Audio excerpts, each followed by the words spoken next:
Selamat pagi, selamat berjumpa kembali di dalam doa pagi hari ini. Saudara, saya mengajak untuk kita bersaat teduh lebih dulu.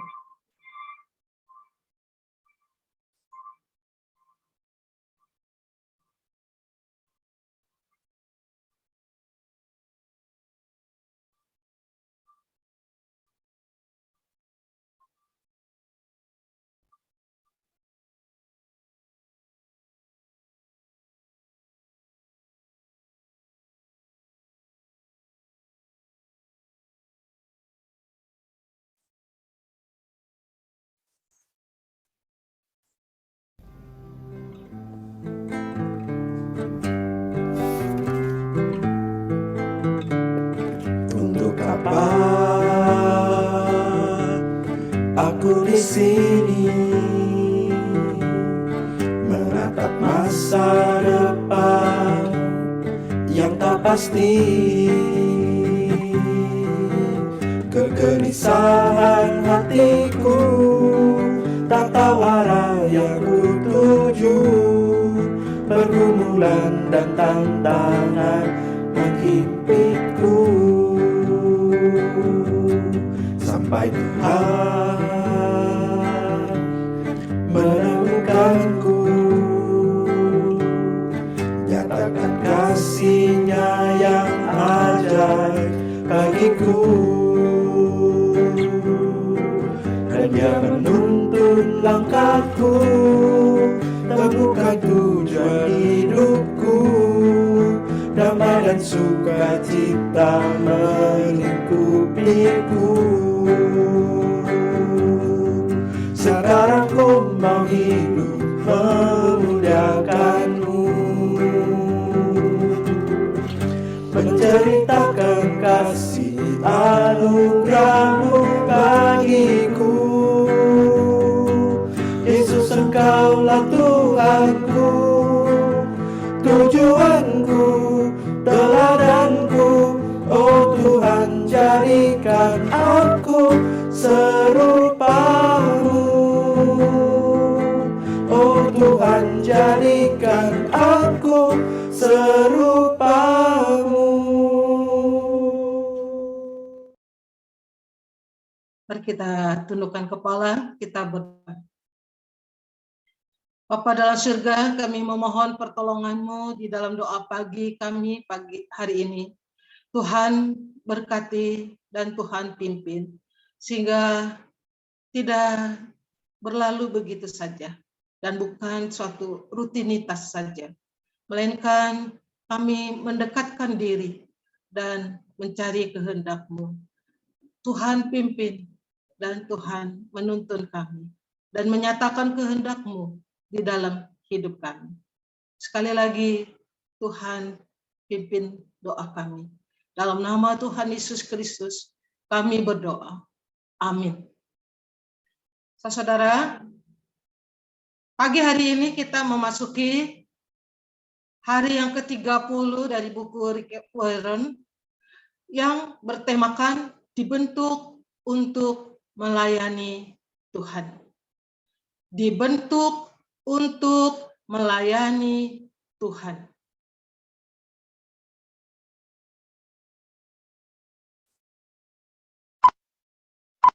Mari kita menyanyikan lagu ini.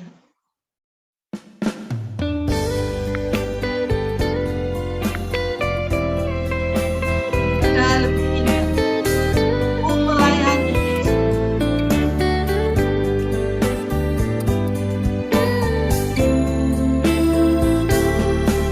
Tiada lebih indah ku melayani Yesus, walaupun berat dan sukar jauh.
Yesaya 43 ayat 21, umat yang telah kubentuk bagiku akan memberitakan kemasyuranku.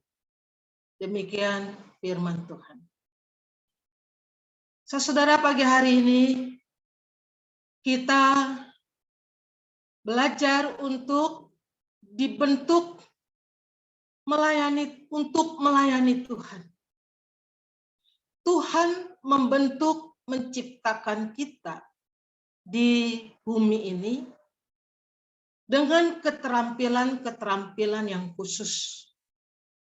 Semua ciptaannya diciptakan sesuai dengan keterampilan-keterampilan yang dibekali oleh Tuhan secara khusus.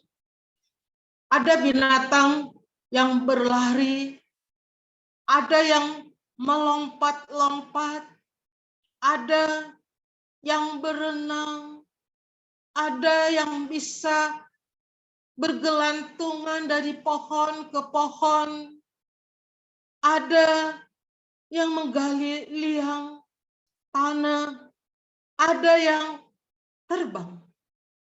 Semua ciptaan Tuhan itu memiliki keterampilan yang khusus. Bukan saja binatang, saudara.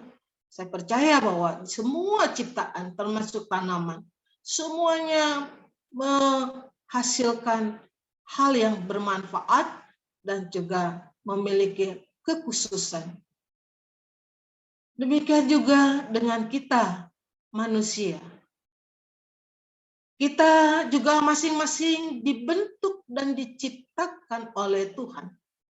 Kita masing-masing dirancang oleh Tuhan secara unik, dibentuk secara istimewa, secara khusus, dan untuk melakukan hal-hal yang tertentu, hal-hal yang diinginkan Tuhan. Saya sengaja mencantumkan foto-foto ini, saudara. Saya mengambil foto Dylan yang nggak bisa saya potong, jadi mamanya ikut terpapang di sini. Sophie, Harley, Oz, semua yang kecil sampai kita yang besar, yang dewasa. Kita pun dibekali dengan keterampilan-keterampilan khusus, dirancang, dibentuk untuk melakukan hal-hal yang diinginkan Tuhan. Saudaraku, sebuah arsitek, sebelum arsitek mendesain bangunan baru, saya mencantumkan foto gereja kita, GKA Immanuel.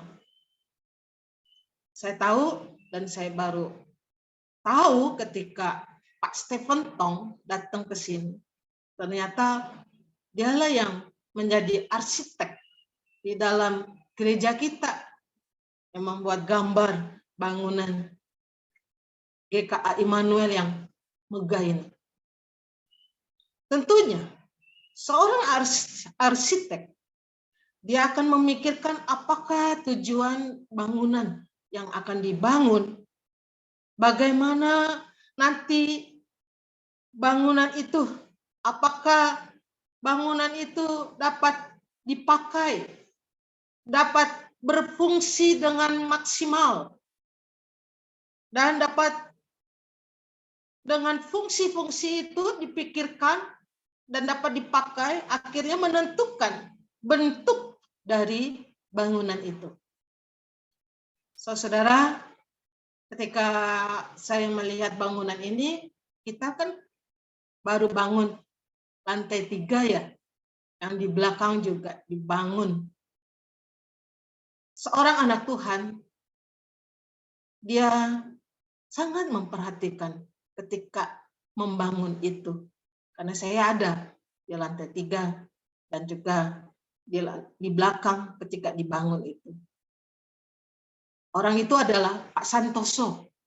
Mungkin ikut doa pagi hari ini yang dengan setianya. Pak San itu punya kelebihan, saudara. Barangkali dia bukan arsitek yang insinyur, tetapi dia punya kelebihan, keterampilan yang khusus. Ketika dia melihat bangunan itu, dia memikirkan fungsinya dan juga bentuknya sampai yang kecil-kecil. Kenapa? Karena saya merasakan ketika waktu membangun di belakang itu saya dipanggil dan ditunjukkan bahwa ada satu besi atau bangunan di atas itu ada kemiringan. Ditunjukkan, meskipun saya bilang mana miringnya ya, dalam hati saya itu loh, saudara. Saya nggak menemukan mana miringnya, mana kelainannya dari bangunan itu. Dia memperlihatkan itu di situ. Orang lain nggak tahu, saudara. Orang lain nggak sadar di bangunan belakang itu ada kemiringan waktu membangun. Tapi dia bisa melihatnya sedetail itu, terperinci. Itulah keterampilan khusus yang Tuhan berikan kepada kita ciptaannya. Saudara, demikian juga Tuhan menciptakan kita. Sekali lagi, Ia menentukan peran yang kita mainkan di dunia ini. Ia merencanakan dengan tepat supaya kita dapat melayani Tuhan dengan tepat dan baik. Dan membentuk kita, memberikan tugas-tugas untuk kita kerjakan. Tuhan mempercayai kita untuk melakukan pelayanan-pelayanan yang khusus. Melayani Tuhan. Saya mau ngambil gambar ini pada waktu kita persiapan perjamuan kudus. Menyiapkan roti dan anggur setiap Sabtu malam. Kita sempat berfoto.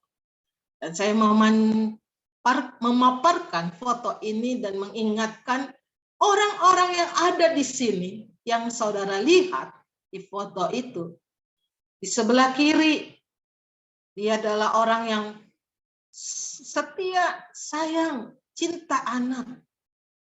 Melayani pelayanan anak dengan begitu lama, setia melayani Tuhan. Yang kedua, itu orang yang setia dalam menghitung uang. Punya keterampilan meneliti dan menjadi bendahara dengan setia dan juga peduli di dalam orang-orang yang membutuhkan pertolongan. Yang ketiga itu orang yang seperti Marta, yang rajin, yang melayani orang banyak di gereja, membersihkan, menyediakan konsumsi, dan juga yang peduli waktu mengalami orang-orang yang berduka cita, kehadirannya dia datang. Demikian juga yang di sebelah saya itu, orang yang sangat mencintai gereja Tuhan, memperhatikan gereja ini, dan juga di dalam pelayanan di ibadah-ibadah, dia sangat memperhatikan. Sampai sedetail, ketika saya khotbah Alkitab saya jatuh, dia tahu. Saudara, di sebelah saya, di situ juga orang yang sangat punya keterampilan khusus di dalam surat menyurat, dalam administrasi, dan sebagainya. Yang bapak-bapak saya nggak sebutkan sajalah. Nah, saudara, itulah kita dipanggil untuk melayani Tuhan. Melakukan tugas-tugas yang Tuhan percayakan, mengerjakannya. Dan Tuhan mempercayakan pelayanan-pelayanan khusus kepada kita masing-masing. Karena itu, kita ini buatan Allah. Diciptakan dalam Kristus Yesus untuk melakukan pekerjaan baik yang dipersiapkan Allah sebelumnya. Ia mau supaya kita hidup di dalamnya. Efesus 2 ayat 10b. Saudara, kita diciptakan oleh Tuhan sebagai karya agung Allah. Kita dibentuk, dibuat menjadi karya seni Tuhan yang indah. Bukan produk rakitan atau asal sembarang saja. Kita didesain secara khusus dan asli. Kita adalah sebuah karya agung asli yang dirancang untuk satu tujuan dan tidak ada duanya.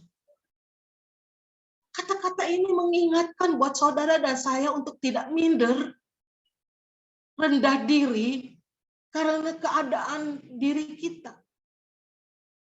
Kita berbeda ketika Tuhan membuat kita dan Tuhan menciptakan kita. Namun kita menyadari bahwa kita adalah karya agung, karya seni Tuhan yang didesain secara khusus yang tidak ada duanya. Dan itu harus kita syukuri, saudara. Waktu saya memikirkan ini, saya ingat saya berkeluarga, bersaudara. 8 bersaudara, saudara. 4 laki dan 4 wanita. Masih hidup saudara-saudara saya. Papa mama saja yang tidak ada. Tapi 4 wanita, saya yang paling kecil. Semuanya berbeda, saudara. Meskipun di dalam satu perut, satu rahim, satu mama, satu papa. Yang satu tinggi, kurus, cantik. Yang kedua juga berbeda. Yang ketiga, yang keempat, saya itu juga sangat berbeda.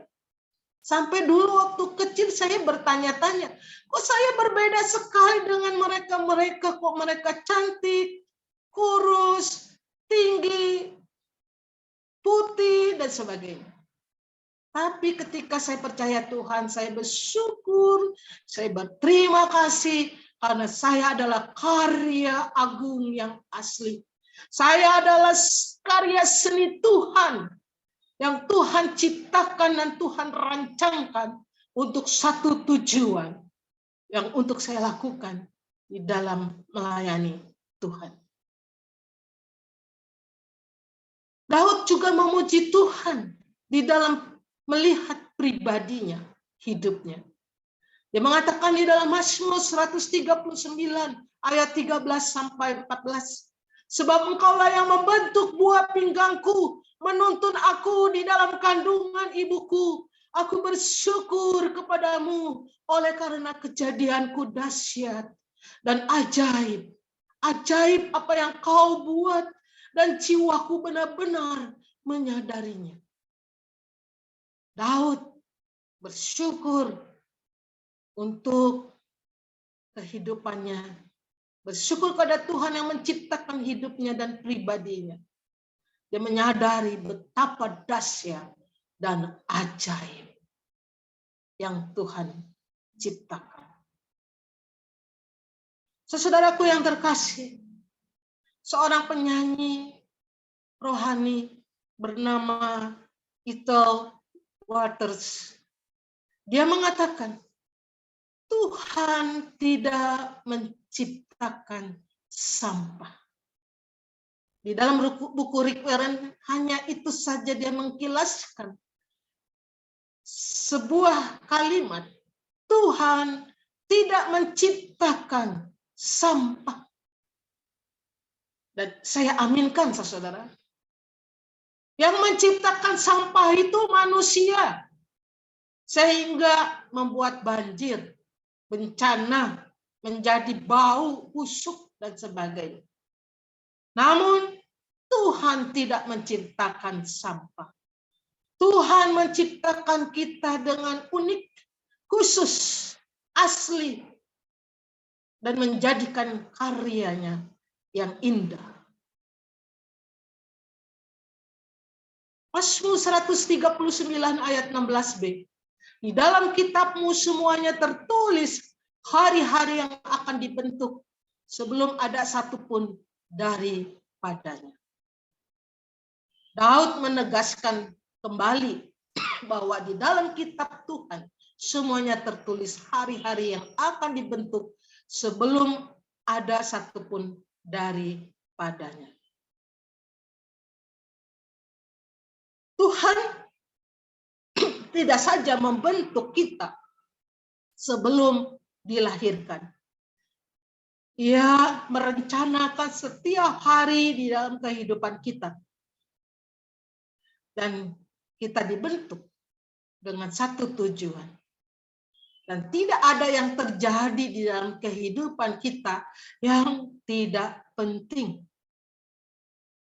Tidak ada yang terjadi di dalam kehidupan kita yang tidak penting. Artinya, semua yang terjadi di dalam kehidupan kita ada rencananya. Ada yang penting untuk kita memuliakan Tuhan. Tuhan memakai semuanya untuk membentuk kita bagi pelayanan kita buat orang lain, untuk orang lain, dan menciptakan kita sekali lagi untuk melayani Tuhan. Kita diciptakan untuk melayaninya. Saudaraku, Tuhan tidak pernah menyia-nyiakan apapun. Ia memberikan kemampuan kepada kita. Tuhan memberikan kita minat, talenta, karunia. Dan Tuhan mengizinkan kepribadian kita dan pengalaman-pengalaman yang kita alami di dalam hidup ini, semuanya untuk kemuliaannya. Pengalaman kehidupan saudara dan saya tentu berbeda, bukan? Namun di dalam pengalaman kehidupan saudara selama ini, sampai usia saudara sampai saat ini, pasti seperti sayur asem yang sedap, yang ada asamnya, ada manisnya. Itu pengalaman kehidupan kita yang Tuhan izinkan untuk kemuliaannya. Karena itu saudara, semua itu, kemampuan, minat, talenta, karunia, kepribadian, dan pengalaman hidup kita adalah faktor untuk kita mengenali dan menemukan kehendak Allah di dalam hidup saudara dan saya.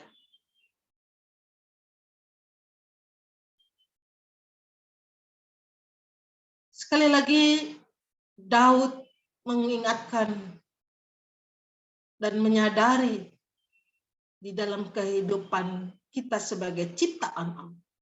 Kejadian kita itu dahsyat dan ajaib. Saudara, bagaimana Tuhan membentuk kita untuk melayani Dia, untuk pelayanan kita. Tuhan di dalam buku Requiem, hari ini kita membahas dua hal yang sebenarnya ada 5 kunci untuk bagaimana kita dapat melayani Tuhan lebih baik, yaitu yang dibentuk menjadi spiritual gift atau karunia rohani, heart, hati, abilities, kemampuan, personality, kepribadian, dan experience, pengalaman. Hari ini kita belajar dan kita menerapkan sebagai ciptaan Tuhan yang untuk melayani Tuhan. Yang pertama, kita menggunakan karunia rohani. Membuka karunia rohani. Rohani kita. Efesus 4 ayat 7, tetapi kepada kita masing-masing telah dianugerahkan kasih karunia menurut ukuran pemberian Kristus. Efesus 4 ayat 7. Tuhan memberikan kepada semua orang percaya karunia untuk melayani.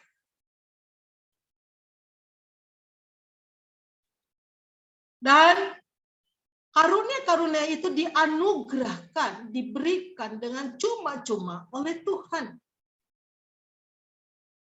Kita tidak dapat memilih karunia-karunia Tuhan yang kita inginkan. Tuhan yang menentukannya, karena itu pemberian Tuhan. Itu adalah anugerah yang Tuhan berikan kepada setiap orang percaya. Sehingga kita tidak dapat memilih-milih sesuai dengan keinginan kita. Tetapi saya sedikit memberikan catatan. Bolehkah kita meminta karunia yang kepada Tuhan, yang karunia yang kita mau? Silakan. Memohon dan meminta tidak salah. Karena dia adalah Bapa dan kita anak. Namun tetap yang menentukan karunia untuk kita miliki adalah Tuhan.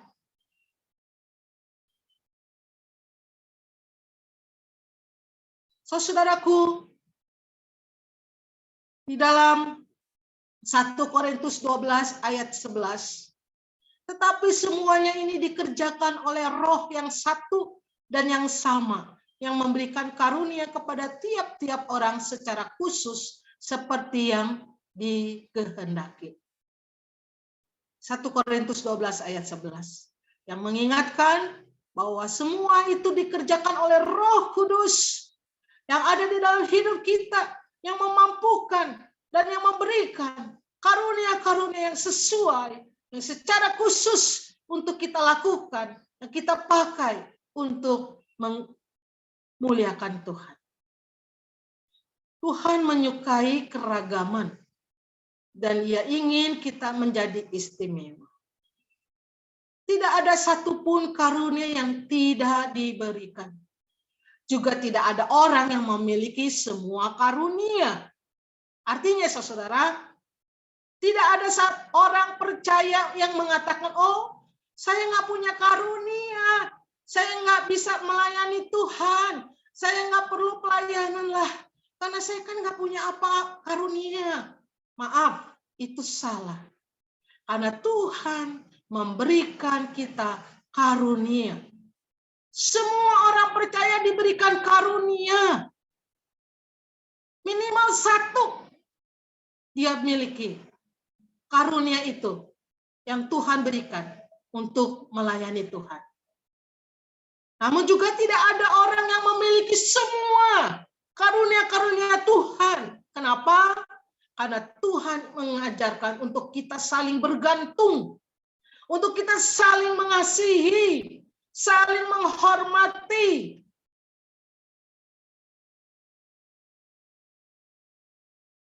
Ditegaskan saudara di dalam 1 Korintus 12 ayat 7. Tetapi kepada tiap-tiap orang dikaruniakan pernyataan Roh untuk kepentingan bersama. Jadi sekali lagi, bahwa semua karunia yang kita miliki meskipun berbeda-beda. Karunia itu ada karunia satu, ada karunia yang dua, yang karunia yang lain. Karunia itu diberikan untuk kepentingan bersama. Untuk kita hidup saling bergantungan. Hidup bersatu dan saling mengasihi. Saudara, pagi hari ini kita diajak untuk menemukan karunia yang Tuhan berikan kepada saudara. Karunia apa yang saudara dapatkan? Dan kembangkan karunia itu dengan melayani Tuhan. Hadiah yang tidak dibuka tidak ada gunanya, kata Rick Warren. Betul. Kalau saudara diberikan karunia meskipun satu, tapi tidak dipakai, tidak dikembangkan, maka tidak ada gunanya. Seperti hadiah yang hanya sebagai bungkusan saja, tapi tidak dibuka. Tidak ada gunanya, kita tidak tahu isinya. Oleh sebab itu, di dalam melayani di gereja, di dalam melayani Tuhan dan melayani sesama, ada dua masalah yang perlu kita perhatikan, yang perlu kita hindari. Yaitu yang pertama, ada kecemburuan karunia, yang dimana kita terjebak membanding-bandingkan orang lain, atau membandingkan diri sendiri dengan orang lain, atau kita tidak puas, atau kita benci dan iri hati dengan orang rekan kita, atau kita marah pada Tuhan, kenapa orang itu Tuhan pakai lebih hebat dari saya. Masalah yang kedua adalah proyeksi karunia. Kita juga terjebak di dalam masalah mengharapkan semua orang memiliki karunia-karunia. Sampai hal ini jangan sampai terjadi. Karena semua orang berbeda, karunia-karunia sesuai dengan yang Tuhan berikan, dengan yang Tuhan kehendaki menurut kemampuan dan juga tujuan yang Tuhan pakai untuk orang itu. Saudaraku, karunia-karunia rohani mengungkapkan satu kunci untuk menemukan kehendak Allah bagi pelayanan kita. Artinya, tadi karunia rohani bukan hanya satu, bukan menjadi menentukan keseluruhan di dalam pelayanan. Hanya satu kunci, ada kunci-kunci yang lain. Tuhan membentuk kita di dalam 4 cara yang lain. Yang kedua, yaitu heart, mendengarkan hati. Hati menjelaskan keinginan, harapan, minat, ambisi, impian, kesukaan yang kita miliki. Hati mewakili sumber motivasi kita. Amsal 27 ayat 19 mengatakan, seperti air yang mencerminkan wajah, demikianlah hati manusia yang mencerminkan manusia itu. Apa yang kita katakan itu keluar dari hati kita. Karena itu saudara, dikatakan bahwa hati, karena Tuhan karunia-karunia hati itu bagaikan seperti detak jantung hati, ya, seperti sidik jari yang unik, mata yang unik, suara yang unik, dan semuanya itu ada yang berbeda-beda satu dengan yang lain. Sidik jari saya dengan saudara pasti beda. Suara saya pun dengan suara saudara dengan teman-teman di dalam Zoom ini pasti saudara bisa mengenali. Kita berbeda-beda. Tuhan ingin kita memakai minat yang kita punya secara alami untuk melayaninya dan orang lain. Mendengarkan dorongan-dorongan batin dapat menunjukkan pelayanan yang Tuhan inginkan untuk kita. Artinya saudara, saya mau menekankan di sini dengan heart di dalam melayani Tuhan sebagai pelayanan yang lebih baik, melayani Tuhan dan melayani orang lain. Kita tidak mengesampingkan ada peranan Roh Kudus di dalam memimpin hati kita, yang memimpin suara hati kita, batin kita, untuk menunjukkan pelayanan yang Tuhan inginkan buat kita.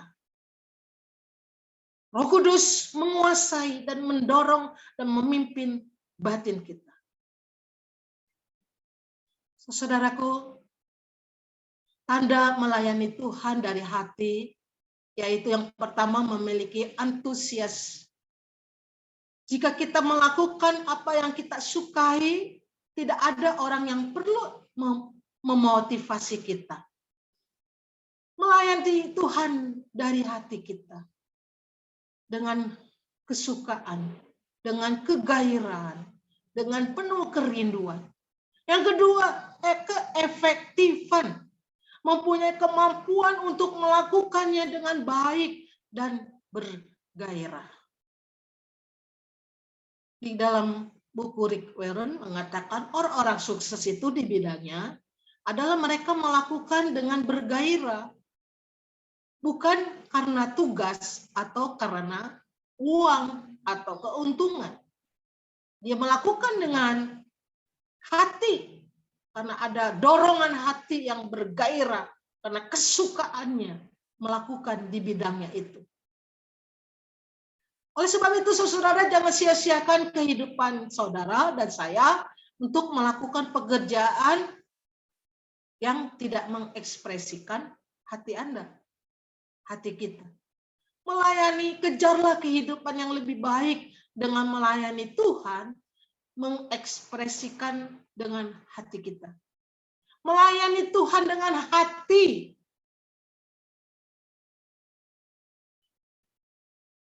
Saudara, biarlah Tuhan memampukan kita untuk kita melayani Tuhan, memakai karunia yang Tuhan berikan, dan layani Tuhan dengan sepenuh hati, dengan segenap hati, bukan dengan perasaan, bukan dengan kewajiban.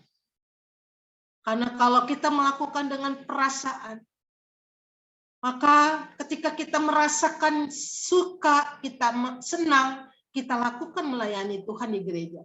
Tapi ketika kita merasakan sedih atau disakiti, kita mundur, tidak mau pelayanan. Bukan itu.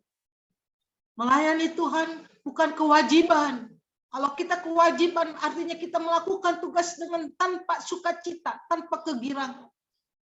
Yang Tuhan mau, layani Tuhan dengan hati, merindukan, penuh dengan gairah, dengan sukacita, melayani Tuhan.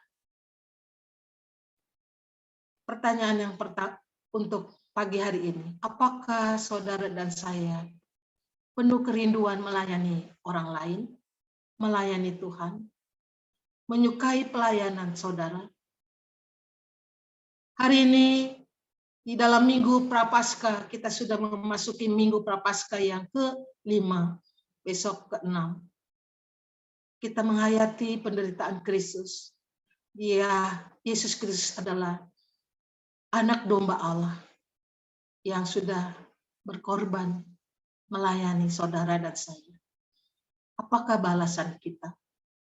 Mari kita mengintrospeksi.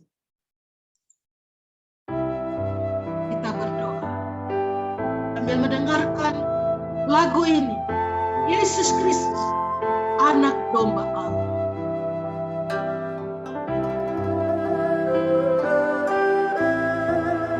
Berdoalah, bawalah doa pribadi saudara juga pada Tuhan.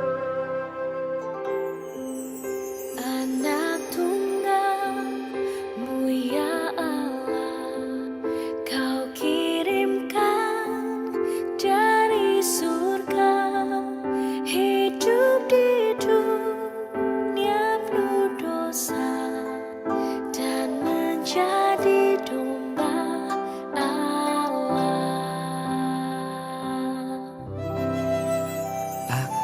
Sesat, layak mati, namun Kau selamatkan daku. Tongkat kasih membimbingku, karena Engkau domba Allah. Engkau anak domba Allah, ku cinta Kau domba Allah.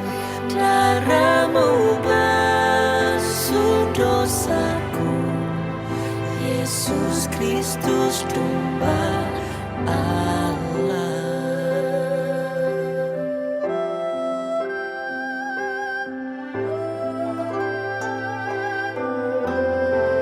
见我失散，毫无盼望，梦你救赎，进你身旁。用真理的领我一生，我竟成为主的小羊，真神羔羊，宝贵羔羊，我是爱慕圣洁羔羊，求你宝血来洗净我，耶稣基督真神羔羊，真神羔羊，宝贵羔羊，我深爱慕圣洁羔羊，求你宝血来洗净我竟成为主的小羊，求你宝血来洗净我竟成为主的小羊，求你宝血来洗净我竟成为主的小羊。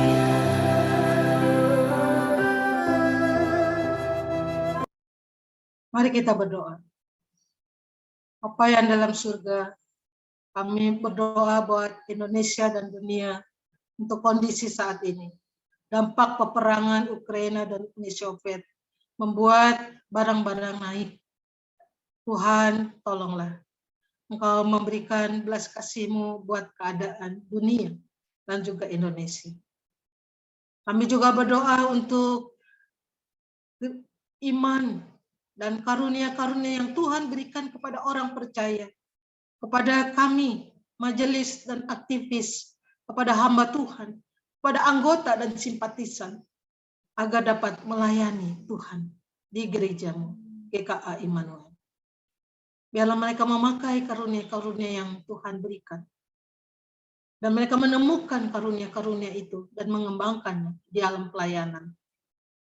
Tuhan, pakailah anak-anak-Mu ini untuk menjadi pelayan-pelayan yang setia, yang melayani Tuhan dengan baik di hadapan Tuhan dan baik di hadapan orang lain.